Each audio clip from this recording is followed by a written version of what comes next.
La verdad, solo la verdad, con Samuel Reyes. Buscamos establecer fielmente la coincidencia entre la afirmación y los hechos o la realidad a la que dicha afirmación se refiere. La verdad, solo la verdad.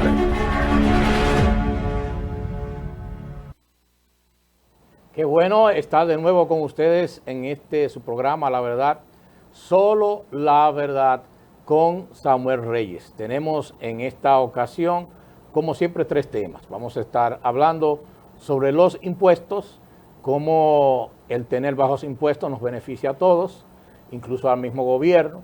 Vamos a estar hablando entonces de un reto que tenemos que aceptar todos aquellos que queremos ver que nuestro país cambie. Y en tercer lugar vamos a estar hablando sobre sexualidad, porque sí tenemos en esta ocasión al doctor Jorge Patpatian, sexólogo, que estará siempre con nosotros por lo menos una vez al mes. Así es que no se pierda el contenido de La Verdad, solo la verdad, con Samuel Reyes. Volvemos enseguida. La Verdad, solo la verdad, con Samuel Reyes.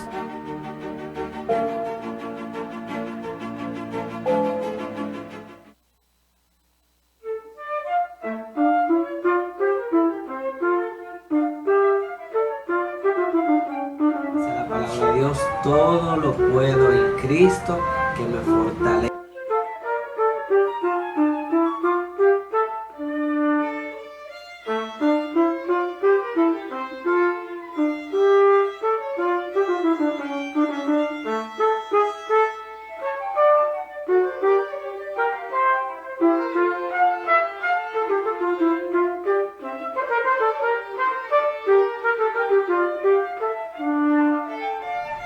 Instituto Evangélico, Avenida Juan Pablo Duarte 110, teléfono 809-582-2473. La verdad, solo la verdad.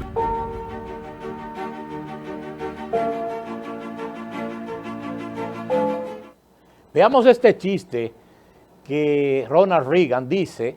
Él decía muchos chistes. Vamos a ver este chiste que él habla acerca de los rusos y los americanos. Pues yo tengo un nuevo pasatiempo, es que he estado reuniendo historias sobre la gente de Rusia que tiene un gran sentido del humor, permítanme decirle. Y esta historia que les voy a decir se la dije al mismísimo secretario general del Partido Comunista, Mikhail Gorbachev. Y bueno, es una historia que dice que un americano y un ruso estaban discutiendo y de repente el americano dijo que aquí hay tanta libertad en los Estados Unidos que yo puedo ir directamente a la misma oficina oval y dar un puñetazo en el escritorio y decirle: mire, señor presidente, no me gusta la forma que usted está gobernando este país. Y entonces el ruso dijo: pero eso lo puedo hacer yo también. Yo puedo ir allá a la misma oficina en el Kremlin del secretario general y decirle: mira, no me gusta la forma que Ronald Reagan está dirigiendo su país. Qué interesante la manera como Ronald Reagan pues comunicaba a la gente con ese carisma, pero no solamente era ese carisma, sino en hechos, lo que sucedió en Estados Unidos con ese gobierno de Ronald Reagan de 8 años, que realmente sí, la gente lo valora como uno de los mejores en toda la historia de los Estados Unidos de Norteamérica. No sé si tenemos por ahí un video acerca de algo que él adoptó sobre los impuestos. Ronald Reagan adoptó lo que dijo este economista Arthur Laffer acerca de cuando se bajan los impuestos, entonces pues el Estado puede recaudar más dinero. ¿Lo tenemos o no lo tenemos por ahí, señor director? Bueno, bueno, ahí está, la curva del economista Arthur Laffer. Muchas gracias, señor director. Muestra la relación entre un impuesto y el nivel de recaudación obtenido. Este concepto nace de la mano del economista Arthur Laffer, que en 1980 sugirió una bajada de los impuestos al entonces candidato presidencial Ronald Reagan, con el argumento de que esta acción liberaría la iniciativa individual de la población.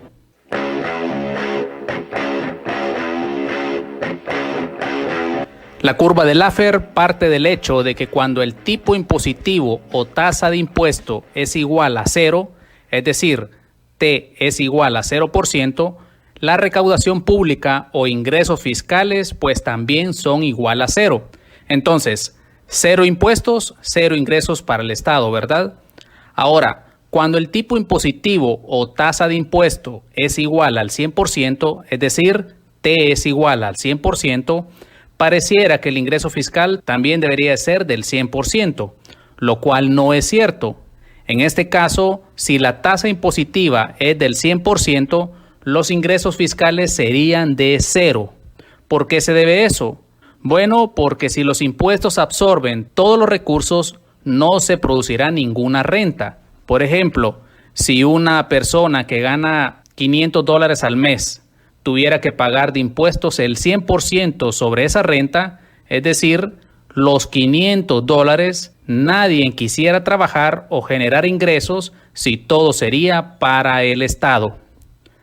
Cuando los impuestos son excesivamente altos, los individuos encuentran menos utilidad en sus inversiones y trabajos, decidiendo reducir su preocupación por estas actividades, priorizando el ocio y tratando de evitar pagar tan alto nivel de impuestos, ya sea trabajando menos o por medio de fraudes o evasiones. En estos casos, un aumento del tipo impositivo significaría, en cierto punto, una reducción de la recaudación. En el caso opuesto, una reducción de tipos impositivos sobre la renta incentiva a las personas a aumentar su dedicación al trabajo y escalar en términos de sueldo. En pocas palabras, una menor tasa de impuestos puede generar mayores ingresos fiscales en el lado descendente de la curva, debido a que incentivará la actividad. Incluso empresas extranjeras podrán plantearse instalarse dentro del país, que de otra forma esta recaudación no se produciría. También a que aumentará consumo debido al aumento de la renta y que reducirá parte de la economía sumergida y la defraudación.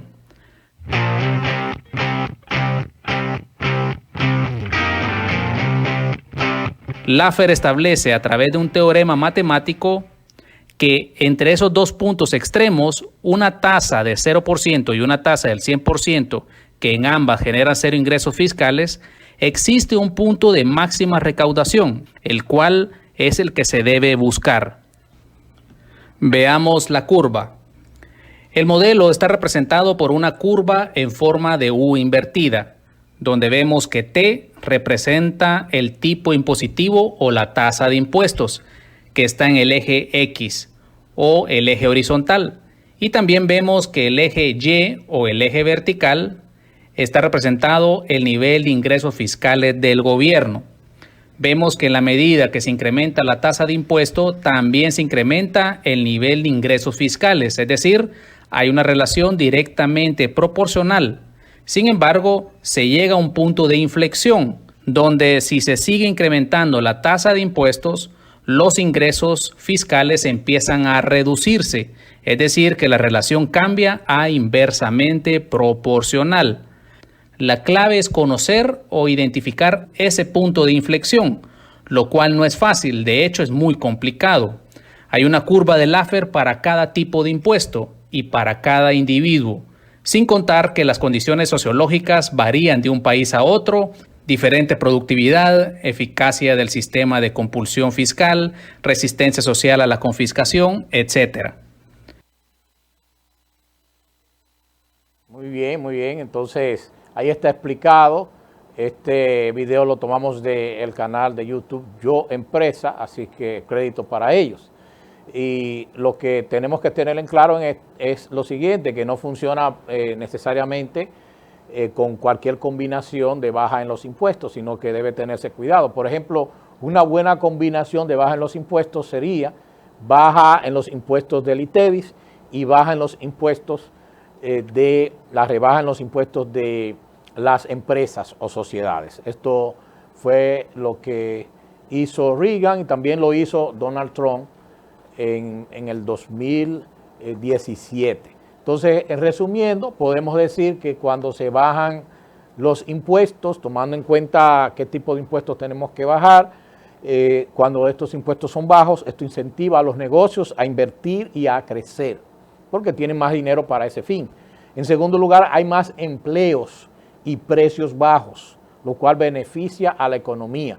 La economía se daña cuando hay inflación, cuando hay precios altos, porque entonces la gente puede comprar menos. Entonces, cuando hay más empleo y precios bajos, la economía se incentiva para crecer.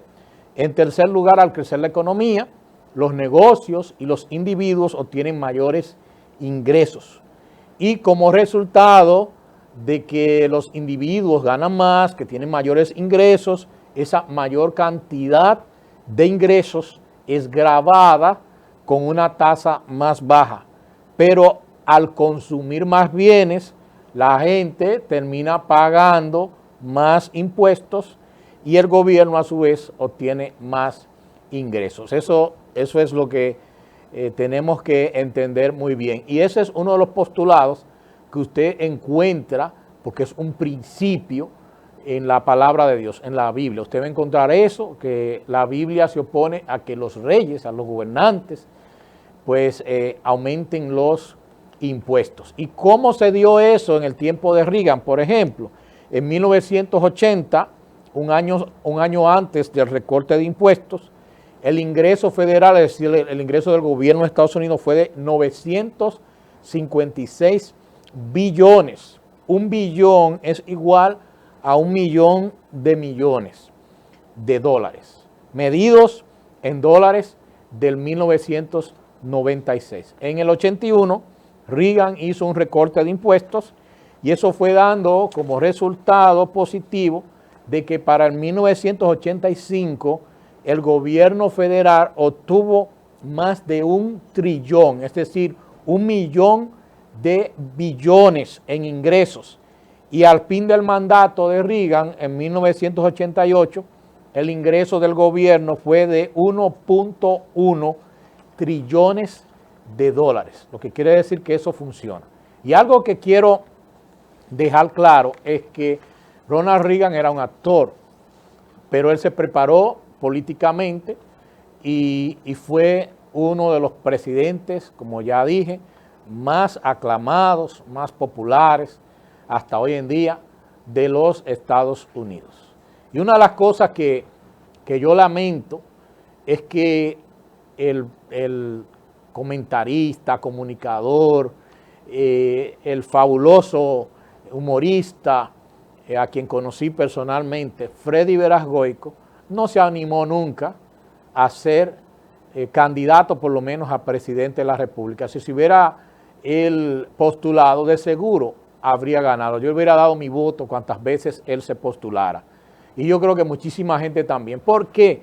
Porque él encarnaba esa frustración del dominicano, esas explosiones que tenía Freddy cuando hablaba de ciertos temas, pues a nosotros nos cautivaba. Y teníamos la certeza de que un hombre que sufrió tanto, desde el cancelamiento allá en la tiranía de Trujillo, en la revolución del 65, todo lo que pasó este hombre, le daba peso para él querer un cambio en nuestro país. Y nosotros no podemos sustraernos a eso. Hay muchos ciudadanos que cometen el mismo error que Freddy Veras Goico, porque yo considero que él debió asumir ese papel que la sociedad le estaba brindando. Todos los partidos le ofrecieron a Freddy Veras Goico o la candidatura presidencial o la vicepresidencial, y él la hubiera pedido y se lo hubieran dado, porque ¿qué partido no quiere estar en el gobierno? Entonces, hay gente que se resiste a participar en la política, pero ¿qué sucede? Que cuando ellos no participan en la política, cuando nosotros no participamos en la política, otros lo hacen, y son la gente con la peor intención y también gente que no desempeñan bien la función a la cual son llamados a pertenecer. Entonces, lamentablemente, Eso es lo que pasa en nuestro país. Y hay gente que ni siquiera vota. Muchos cristianos no votan. Es un grave error y es una irresponsabilidad. Dios le va a llamar a cuenta a usted por esa irresponsabilidad de que usted no asume un papel. Vamos a ver a Freddy cómo él sufría las cosas que a diario suceden en nuestro país. Y si él hubiera estado en la presidencia de la República, yo creo que él hubiera resuelto muchas de esas cosas, o por lo menos la hubiera controlado a su máximo. Vamos a ver qué decía él. Hace para atrás. Parisito duerme con su familia de atrás, porque él vive ahí al frente de la casa. El día 15 nos vamos a referir Tiros, a eso. romo, droga, de todo ahí. Yo apuesto que sí. Cerito, Y bulla. un escándalo afuera de hora, con unas bocinas que cum. Yo apuesto Óyeme, que sí. Que General, está prohibido. Va a haber una tragedia, porque un día uno se cansa. No. Yo tengo una P90. Yo tengo una P90. No, porque las autoridades son para evitar eso. Para evitar eso. Pero tú te asomas y tú no puedes salir de tu casa. ¿Quién es que está ahí? ¿Quién es que apoya Yo eso? no sé, los hijos, son unos hijos de la malditísima vaina, porque cómo es posible que esos muchachos tengan el poder que tienen para que nadie duerma. Aquí no hay autoridades, no hay el jefe de la policía nuevo, el secretario de la Fuerza Armada, el jefe del ejército, de la Fuerza Aérea, el jefe de los bomberos, tú no puedes pasar. No se lo puede Yo he venido de noche por ahí, he tenido que subirme por las cosas de arriba y devolverme, porque hay uno que dice que no puede pasar. El 17. Una noche salía yo del Mauna Loa, la calle de atrás, la Víctor Garrido Puello. Sí. Había una jipeta blanca en el medio de la calle con la puerta abierta. Yo iba para mi casa, para entrar a la... Porque yo no me como. Llegar a la López de Vega y devolverme para entrar a mi casa. Entonces toqué bocina y vino un león. Padres no pueden tener hijos para que no críen delincuentes que acaben con la sociedad. Eso es verdad. Y un día se los matan, entonces mi hijo era muy bueno, un bandido, usted ha criado bandido lo que usted está criando. Y sus hijos y sus hijas, niña de 14, 15 años, en cuera con un pantalón aquí abajo y una vaina aquí con una botella de cerveza grande en la mano, como la he visto yo a las 6 de la mañana en una gasolinera. Bueno, ya ustedes ven cómo Freddy Veragoico pues explotaba y manifestaba esa impotencia, esa ira, que digamos que era una ira sana, porque, óigame, eran cosas que sucedían en aquel tiempo y que suceden ahora, lamentablemente. Entonces, ¿por qué suceden? Porque hay mucha gente que está en funciones públicas que no hace nada por solucionar los problemas a los cuales ha sido llamado a que lo solucione. Entonces, nosotros tenemos una responsabilidad por cambiar el rumbo de nuestro país. Óigame, no se quede de brazos cruzados, porque esto solamente se va a arreglar, no exigiéndole a las autoridades que arreglen las cosas, sino que los que entendemos que tenemos algún tipo de propuesta que hacer, algún tipo de iniciativa, pues que nosotros estemos dispuestos en el momento determinado que Dios y el pueblo, la historia nos dé la oportunidad, pues nosotros hacerlo. Ahí estuvimos, por ejemplo, nosotros presentando nuestras propuestas de reforma policial, y cuando fuimos a la reunión en la gobernación, lamentablemente tomaron la decisión que aquellos que habíamos presentado nuestra propuesta por escrito, que esas personas no tuvieran turno para hablar. Pero hemos visto que han pasado los meses y los meses y los meses y no se ha resuelto el que se aplique incluso un folleto bastante amplio, muy bueno, que hizo esa comisión que trabajó para la reforma policial, pero el papel coge todo lo que usted le escriba, porque en realidad no se ha implementado nada de lo que está ahí. Vemos todavía lo mismo. Vemos ahora casos de personas que han sido arrestadas por la policía y luego resultan muertas a las pocas horas en un destacamento. Eso es también otra indicación de que la policía debe ser reformada. No puede ser que un ciudadano haga lo que haga, que esté en manos de la Policía Nacional, que esté bajo resguardo de la Policía Nacional, al final termine muerto, termine perdiendo lo que más vale, la vida. Entonces, Freddy estaba ahí quejándose de las autoridades en ese tiempo, ¿verdad? Y estaba él hablando con Freddy Punto. Ya estamos hablando décadas atrás. Y lo mismo que le está diciendo que sucedía, la bulla que hay. Y yo me puedo, ¿verdad?, poner a citar lo que sucede a diario aquí, en todos los lugares, en todos los residenciales, ya sea en los barrios o en personas de clase media, clase alta. Los delivery llegan con unos mufflers de su motor totalmente averiados y nadie dice nada, nadie hace nada con eso, es una bulla terrible. Los carros siguen pasando con bulla, con una música altísima. Los barrios están en ese desasosiego de que en cada esquina hay gente que está poniendo la música alta. Lamentablemente hay muchas cosas que tienen que cambiar y pudiéramos seguir citando muchísimas cosas que suceden a diario, pero una de nuestras propuestas fue muy clara para la reforma de la policía, que se hiciera una selección, un reclutamiento de los policías usando un outsourcing, es decir, una compañía o una serie de compañías para que no haya un monopolio, que hicieran la evaluación de ese sujeto, de ese hombre, de esa mujer, que luego va a ser incorporado al cuerpo policial, haciéndole una evaluación de conocimientos, de actitudes, de habilidades y por sobre todo haciéndole pruebas psicológicas y luego entonces se pasa a la policía diciendo sí pasó las pruebas que tienen que probar que esa persona es apta para después portar un arma de fuego y entonces también lidiar con la ciudadanía que se muestra indefensa en contra de gente que aparentemente no fue bien seleccionada ni mucho menos bien entrenada. Nosotros seguimos en La Verdad, Solo la Verdad con Samuel Reyes y en breve regresamos. La Verdad, Solo la Verdad con Samuel Reyes.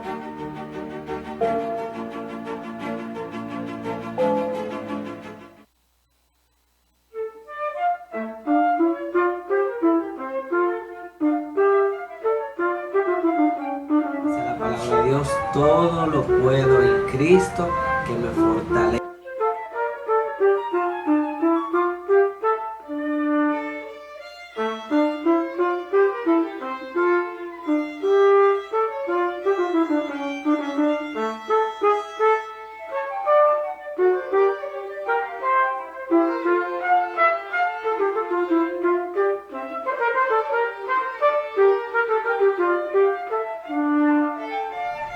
Instituto Evangélico, Avenida Juan Pablo Duarte 110, teléfono 809-582-2473.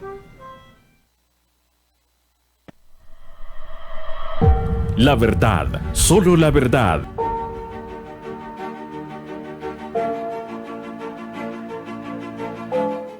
Mucho se dice de que en nuestro país no se da educación sexual en los centros educativos. Y eso es verdad, no se está dando.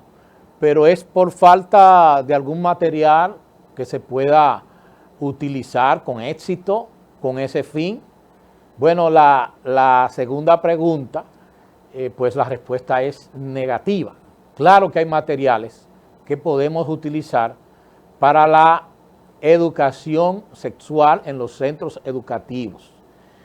Vamos a tener en breve una entrevista que le hemos hecho al doctor Jorge Patpatian, que es nuestro invitado especial en este día, y esa es la entrevista estelar.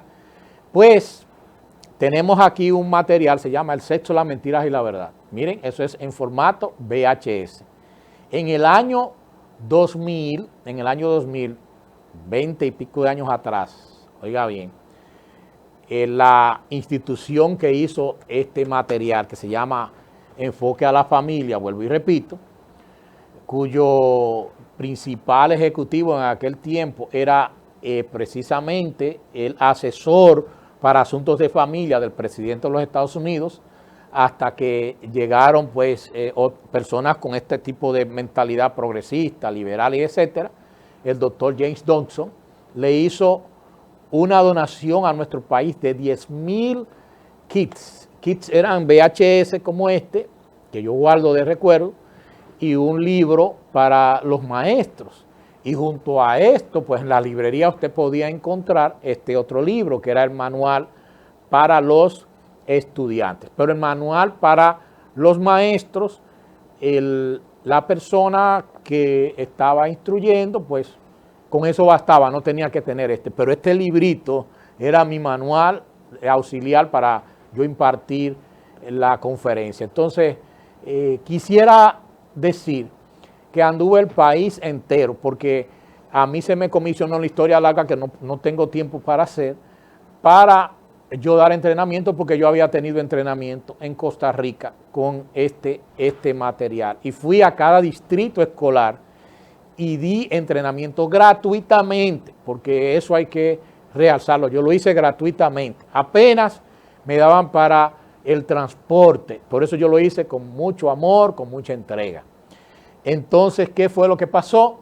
Pues que hubo en el Ministerio de Educación una contracorriente que se opuso a que se implementara esto. Y muy pocos distritos y muy pocas escuelas, liceos, lo implementaron. Ahí es que está el problema en nuestro país. Esos intereses que se ponen por encima de los intereses de la nación. Entonces, por eso es que siguen habiendo todo ese tipo de situaciones de adolescentes embarazadas, de todo este tipo de jóvenes que no tienen ninguna idea sana de lo que es la sexualidad. Y este material no es un estudio bíblico, este material estaba basado en principios y valores, y de hecho la gran sorpresa que yo me llevé es que en el Ministerio de Educación lo tenían dentro de su currículo y no había entonces necesidad de insertarlo, pero ellos lo estaban aplicando en una manera en la cual no era totalmente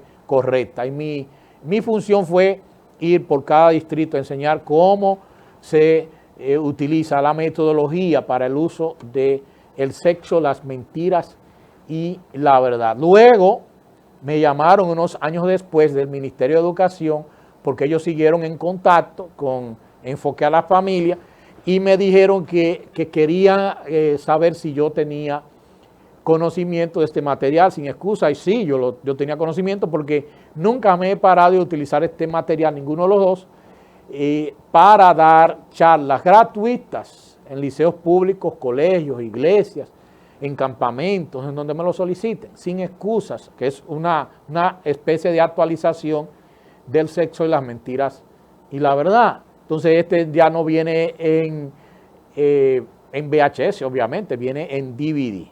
Y entonces ahí está un material que no cita ni a Dios, no dice la palabra a Dios, para que no hubiera problemas, porque en Estados Unidos hay gente que entiende que no se puede estar enseñando en una escuela pública nada que es referente a una religión. Bien, ya hemos explicado eso en otros programas.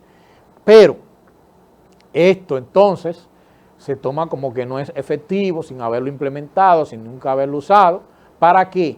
Para entrar la educación sexual de la agenda progresista, la agenda que está pues en el mundo entero, haciendo estragos para meter todo esto de la ideología de género. Eso es lo que está pujando fuertemente en el Ministerio de Educación y en todos los ministerios del mundo entero, porque es una presión fuerte que yo tengo que reconocer que tienen aquellos que tienen la responsabilidad de dirigir la educación en cada país.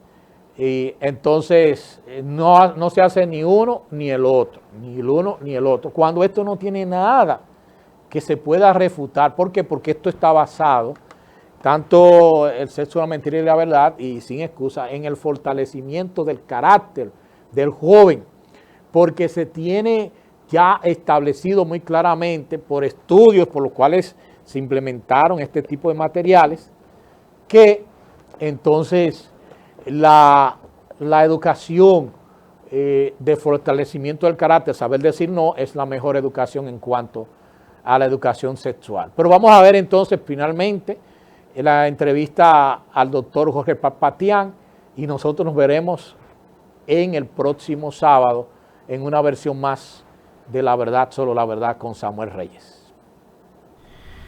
Estimados televidentes, pues como les prometí en otra ocasión de que íbamos a volver a invitar al doctor Jorge Papatián a estar con nosotros en el programa, pues aquí está, él accedió y está con nosotros en esta ocasión y vamos a hablar sobre el rol de los padres en la educación sexual de los niños. Es el tema de el libro del doctor Papatián, aunque el título es Rol de los padres en la educación sexual de sus hijos. Bienvenido, doctor Papatián, gracias por estar con nosotros en La Verdad, Solo la Verdad con Samuel Reyes.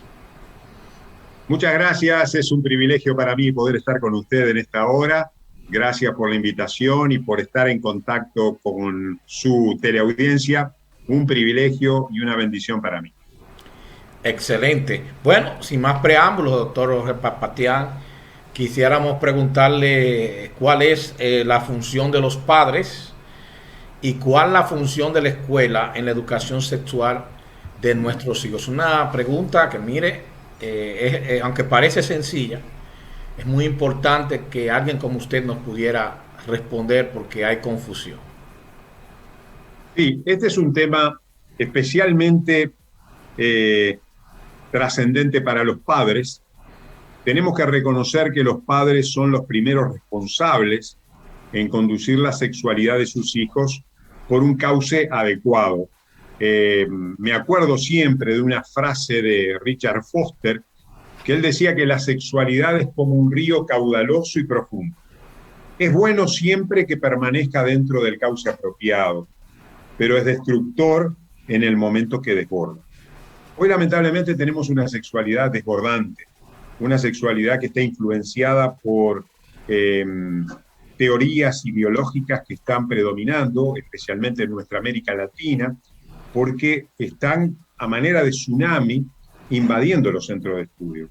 Y eso nos habla de la responsabilidad que tenemos los padres en tener un rol más protagónico en la educación sexual de sus hijos. Usted me preguntaba cuál es el rol de uno y cuál es el rol del otro.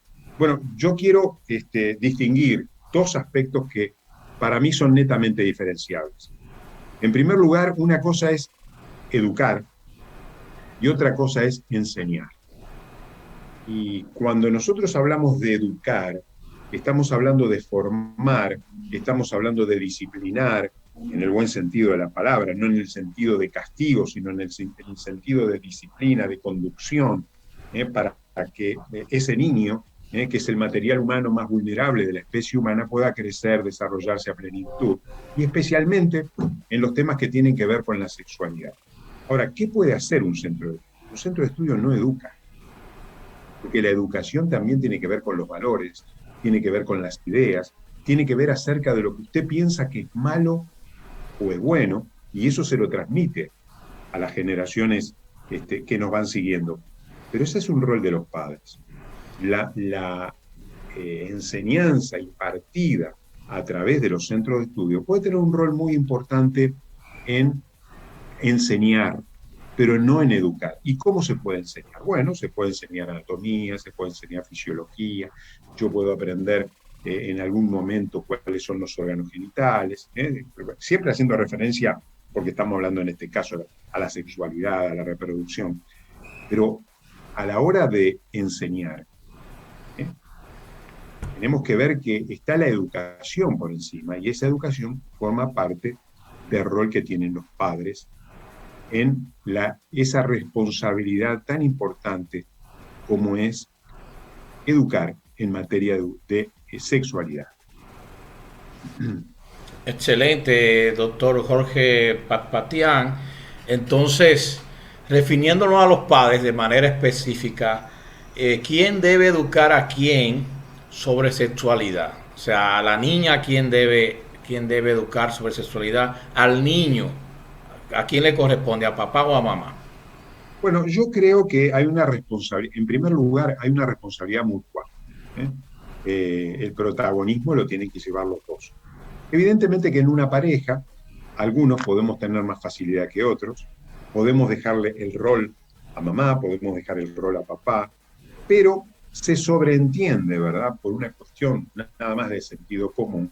Por ejemplo, si una niña quiere aprender los cambios puberales que van a venir con el proceso de la pubertad, con el proceso de la maduración de los caracteres sexuales secundarios, evidentemente que yo creo que la madre puede ser allí quien tome el rol protagónico porque experimentó, conoce lo que son las menstruaciones, conoce lo que son los cambios fisiológicos en las niñas, en las mujeres, entonces quizás esté mejor preparada en cuanto a su propia experiencia, porque es una experiencia exclusivamente de su sexo. Lo mismo los varones, hay preguntas a veces que los padres podemos tener una facilidad a través de nuestra experiencia en algunos temas que pueden ser importantes para nuestros hijos varones. Pero no obstante eso, yo creo que no debemos de deslindar o separar categóricamente, porque podemos decir, bueno, yo tengo una niña y vamos a creer el concepto de que esa es responsabilidad de la mujer. Siempre es responsabilidad de los dos. Y siempre le voy a decir por qué, Samuel. Porque cuando nosotros hablamos de sexualidad y de enseñanza de la sexualidad, no solamente estamos hablando de hablar, de compartir oralmente, a través de la transmisión del lenguaje, lo que nosotros queremos transmitir, sino hay toda una transmisión no hablada, pero dicha en el ambiente, que son las actitudes, son los sentimientos, es lo que pasa entre papá y mamá, qué es lo que ella siente con respecto a él, qué es lo que él siente con respecto a ella, cuál es el vínculo. Por ejemplo, si yo tuviera que pensar cuál es el primer concepto que yo tengo de una mujer, me lo dio mi mamá. Si yo pienso cuál es el concepto que tengo acerca de lo que es un hombre, en primer lugar, me lo dio mi papá. ¿Y cuál es el concepto de la relación que existe entre un hombre y una mujer? Me lo dio papá y mamá. O sea que los dos son realmente incidentes en el rol que tienen en la educación sexual de sus hijos, pero podemos separar en algunos puntos algunas cosas temáticas que son propias de la mujer, que la madre puede ofrecer, y algunas preguntas o cuestionamientos que pueden tener los varones, que quizás los padres varones sean, bueno, los más adecuados en ese caso. Muy bien, doctor, qué bueno. Realmente quisiera referirme a uno de los temas que cubre su libro, que dicho sea de paso, decenas de personas nos lo han solicitado. Gracias por su gentileza de cederlo a nuestros televidentes, psicólogos, educadores, pastores, padres de familia, pues han estado solicitándonos el que le enviemos su libro. Es realmente una maravilla y la gente está bastante conforme con lo que están recibiendo con este libro. Así es que felicitaciones y gracias por usarnos como canal de bendición para todas estas personas, todas estas familias. Hay un tema que habla su libro, es de los mitos más comunes de la educación sexual. ¿Cuáles son esos mitos? Los que más usted entiende que son los principales que la gente en cada país asume en cuanto a la educación sexual de sus hijos. Bueno, gracias por su pregunta. Definamos en primer lugar, para contestar esto, qué es un mito, ¿verdad? Bueno, un mito es un gran predicamento popular, cultural, que la gente lo toma como verdadero, pero que es falso. Y hay ciertas verdades a medias que son mentiras, en realidad, que no son ciertas, pero que nosotros en nuestro imaginario colectivo, en nuestro imaginario social, lo tenemos presente. Por ejemplo, uno de ellos puede ser: la sexualidad es un tema para adultos. De esto no se habla. Cuando seas grande vas a aprender, cuando seas grande vas a saber estas cosas. Bueno, eso es algo que los padres debemos de cuidar. La sexualidad no es un tema para adultos. Nosotros ya nacemos sexuados, nacimos con una sexualidad que está latente, que se manifiesta a través, no de una manera genital, pero de otras formas. Si vamos a la escuela psicoanalítica, sabemos muy bien, aunque pueden haber muchas discusiones y pueden haber varias escuelas distintas de psicología y de entendimiento humano, de comportamiento humano relacionadas con la sexualidad. La escuela psicoanalítica siempre decía, ¿verdad?, que nosotros nacemos sexuados y vamos teniendo una serie de etapas, que la etapa genital es la última etapa de ese desarrollo, y que no necesariamente eso aparece en la edad adulta, sino que ya desde los primeros momentos de la vida ya podemos manifestar ciertas expresiones sexuales que no se manifiestan directamente a través de los genitales, pero existen. Así que es un mito, no es un tema para adultos. Otro mito puede ser que la curiosidad que un menor tenga sobre temas sexuales es considerado un aspecto morboso. Algunos dicen, está muy interesado en estos temas, debe ser algún hipersexual. Bueno, si bien es cierto que la hipersexualización existe, y a mí me gustaría, Samuel, en alguna oportunidad compartir este tema de la hipersexualización, porque es algo que genera estragos en la vida de los niños y de las niñas especialmente, pero no obstante eso, debemos de pensar de que cuando hablamos de estos temas, la curiosidad es algo natural en la vida de un niño, que debe ser evacuada, que debe ser respondida. Cuando un niño pregunta algo, pregunta por ingenuidad, pregunta por curiosidad, pregunta porque quiere saber. Y cuando los padres no le respondemos, hay algunas cosas que suceden. En primer lugar, lo responden sus amigos, que no siempre dicen la verdad o saben de la verdad. En segundo lugar, hoy lo pueden responder los medios masivos de comunicación, que no siempre son ciertos. En tercer lugar, lo puede responder su propia imaginación, porque el niño cuando tiene alguna curiosidad y nadie le responde, el niño curiosea imaginativamente, se imagina cosas que en realidad no existen. Otro mito muy importante que a veces los adultos tenemos es que la sexualidad se aprende de la experiencia. Hay que tener experiencia, dice la gente. Bueno, hay que tener cuidado con esto, mucho cuidado. ¿Por qué? Porque en estos temas es mejor no tener experiencias sexuales antes que tener una mala experiencia. Y nosotros muy bien sabemos los estragos, las consecuencias negativas que puede traer una experiencia sexual negativa, desde el abuso sexual, desde las relaciones sexuales prematuras, desde los embarazos adolescentes, lo que tiene que ver con las complicaciones infecciosas por las infecciones de transmisión sexual. Son algunas muestras de que no se aprende por la experiencia. Al contrario, las experiencias negativas pueden ser marcadoras para el futuro sexual de un adulto. Y tenemos que decir, porque uno a veces lo ve en la clínica, debemos decir de que frecuentemente los peligros, las consecuencias y las patologías sexuales se generan en los años primeros de la vida, en la niñez, en la adolescencia, porque eso nos marca, así como el cemento, cuando se marca y está blando queda la marca, así también nos ocurre a nosotros los seres humanos, cuando nos deja la marca, una impronta experiencial que fue negativa, que no debíamos haberla tenido. Por eso los padres no debemos de acelerar el proceso de la práctica sexual en los niños, en las niñas, en los adolescentes.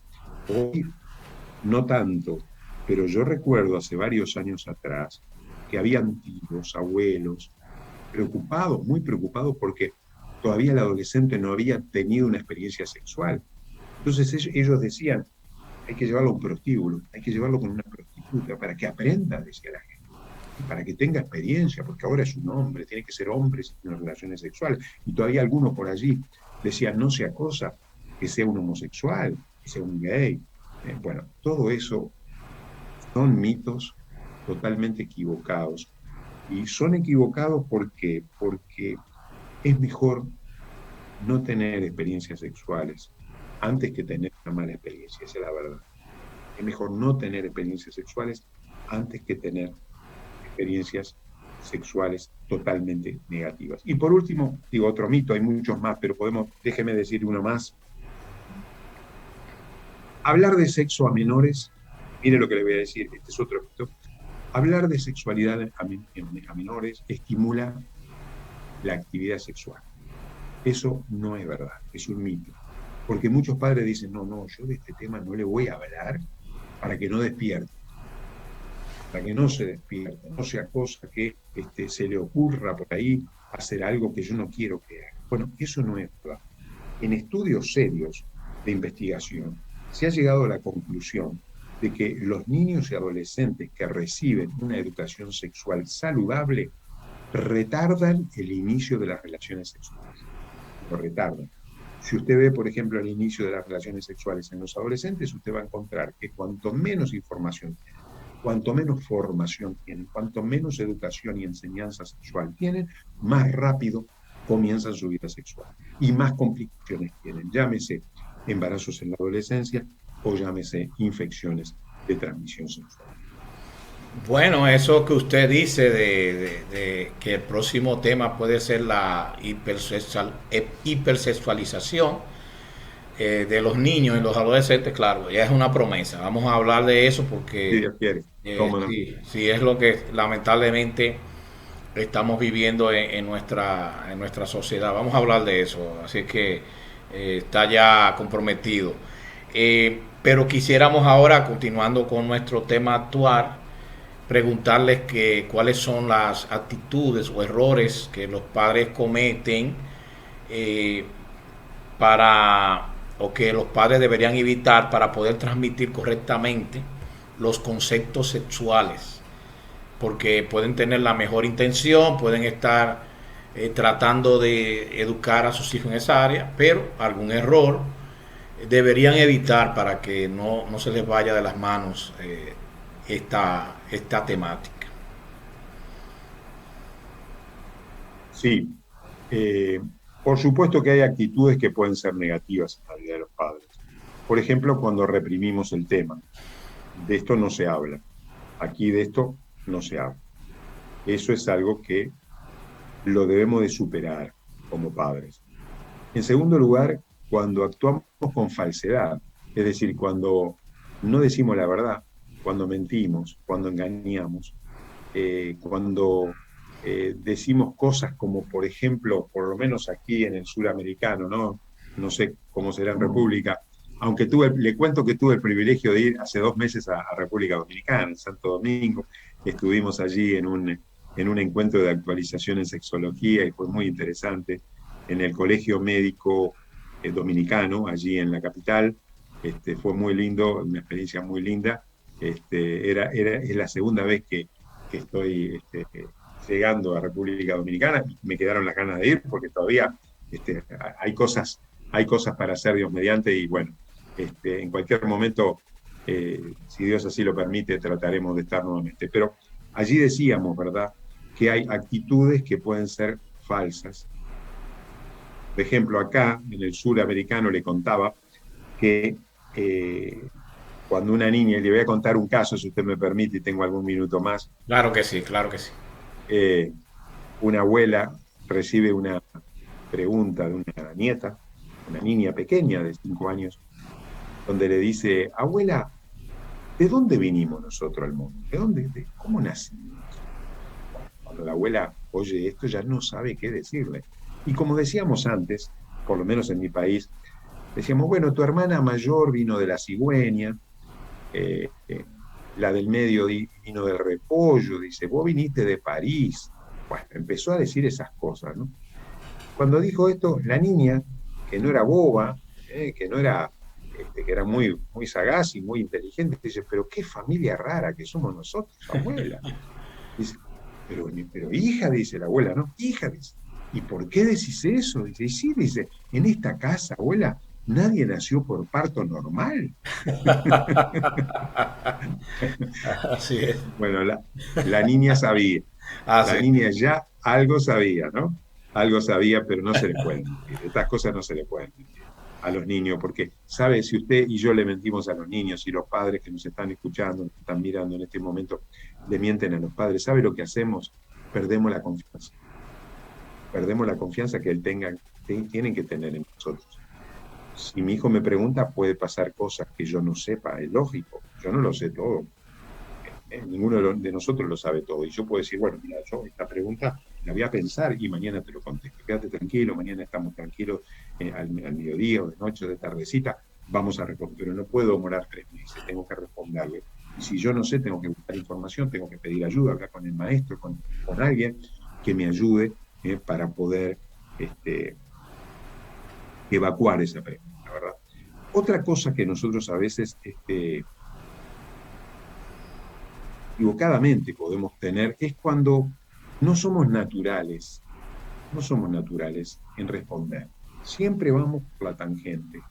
Un poco, no es actuar con tanta falsedad, no mentimos, pero siempre estos temas nos parecen algo extremadamente difíciles de abordar. Y es algo que debemos de cuidarnos, porque algunas actitudes negativas es cuando hablamos con mucha complicación. Y yo siempre digo que uno tiene que hablar de acuerdo al entendimiento del niño. Tiene que decir siempre la verdad. Pero es importante este concepto también. Junto con decir la verdad, es necesario señalar que no es necesario decir toda la verdad. Hay una diferencia. Vamos a decir lo que decimos, tiene que ser cierto. Pero no debemos necesariamente decir toda la verdad, porque los niños toda la verdad no lo entienden. No lo entienden. A preguntas sencillas, respuestas sencillas. Y usemos también, tratemos de usar palabras correctas, terminologías correctas. Yo sé que al pene se le dice de muchas maneras, en todas partes del mundo. Yo sé que a la vagina se le dice de todas maneras, pero la vagina es vagina. Y el pene se llama pene. Yo tengo que decirle al niño, mira, este es el pene. Sí, sí, señor. Y no hay ningún empacho, no es una mala palabra. Si los padres tenemos que acostumbrarnos a hablar con eso. Ahora, por supuesto, si el niño después va a la escuela, y en la escuela con el niño de 6, 7 años le dice pene, el otro no entiende nada. El otro no entiende nada porque ya sabe que cuando sabe lo que es el pene, pero lo tiene con otro nombre. Porque en la escuela le dicen otro nombre, y cada cultura tiene su nombre, ¿verdad? En casa le dicen otra cosa, dice pipí, pupú, cualquier cosa dicen, ¿no? Menos pene. Bueno, entonces eso es algo que nosotros debemos enseñar. El nombre correcto, terminología correcta, pero también el nombre cultural, porque tampoco él está por fuera, no está en la estratosfera y está por fuera del mundo real. El niño mañana se va a enfrentar con un compañero de clase y le va a decir pene, no va a entender nada. Entonces, no, el pene es esto, y esto es el pene. Entonces el niño sabe bien, no hay ningún problema. Tenemos que responder también siempre a sus inquietudes. Esto es importante también, ¿verdad? Ya lo dijimos, pero las actitudes negativas que usted me pregunta tienen que ver cuando yo no respondo sus actitudes, cuando no soy breve en la respuesta, cuando no soy concreto en la respuesta. Bueno, todo esto puede ser negativo, ¿verdad? Y por último, permítame, algo que no tiene que ver con el habla, tiene que ver con las actitudes de los padres. Tener una buena actitud, un buen relacionamiento, un buen vínculo. ¿De dónde aprendo yo o de dónde aprendí yo de niño las actitudes machistas de los hombres? Lo aprendí de mi papá. ¿De dónde aprendí que la mujer debe estar sumisa, esclava, y es una ciudadana de segunda categoría en muchas culturas? Lo aprendí de mi mamá. Entonces, eso es algo que lo debemos de desterrar. En mi país hay un dicho que dice, voy a hablar de la otra contrapartida, porque hablamos del machismo exaltando al varón, pero ahora está la contrapartida. Cuando la madre dice, mira, dice, padres pueden haber muchos, madre hay una sola. No sé si usted, eso allí en vuestra cultura se nombra eso, pero nosotros acá lo hemos nombrado mucho. No, eso es lo más común. Es lo más común, exactamente. Bueno, estamos en la misma cultura prácticamente, ¿no? Bueno, pero eso es un engaño. ¿Cómo yo puedo decir a mi hijo, padres hay muchos, madre hay una sola? No, madre hay una sola, padre hay uno solo.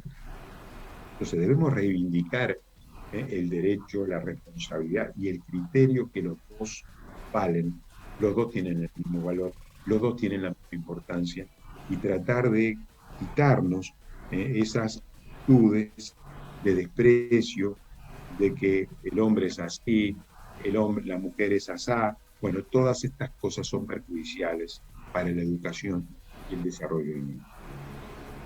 Excelente. Bueno, aquí está el libro El rol de los padres en la educación sexual de sus hijos. Recuerden que lo pueden pedir a mi número de teléfono. Ya no voy a dejar que sea el doctor Papatián, vamos a dejarlo a él descansar. Pero 809-519-2840. Escríbame ahí a mi WhatsApp, número de WhatsApp, y entonces vamos a poder enviarle el libro de manera digital. Fíjese que yo lo encuaderné y mire qué bonito quedó.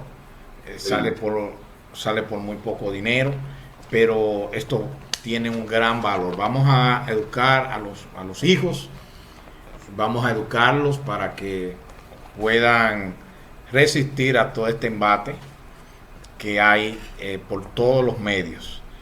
En todo lugar, pues se está tratando de educar a los hijos de una manera incorrecta, hay que educarlo de una manera correcta. Le felicitamos, doctor Papatián. Gracias por estar con nosotros. Y bueno, comprometido para estar nueva vez en La Verdad, Solo la Verdad con Samuel Reyes. Muchas gracias, Samuel. Es un privilegio nuevamente decirlo. Así lo experimento, y siempre a las órdenes de usted y también de la teleaudiencia.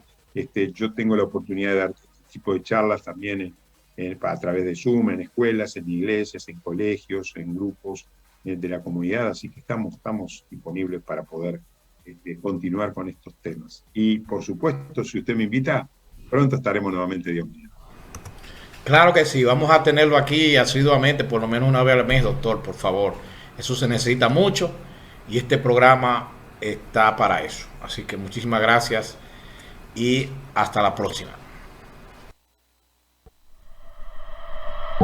La verdad, solo la verdad, con Samuel Reyes. Buscamos establecer fielmente la coincidencia en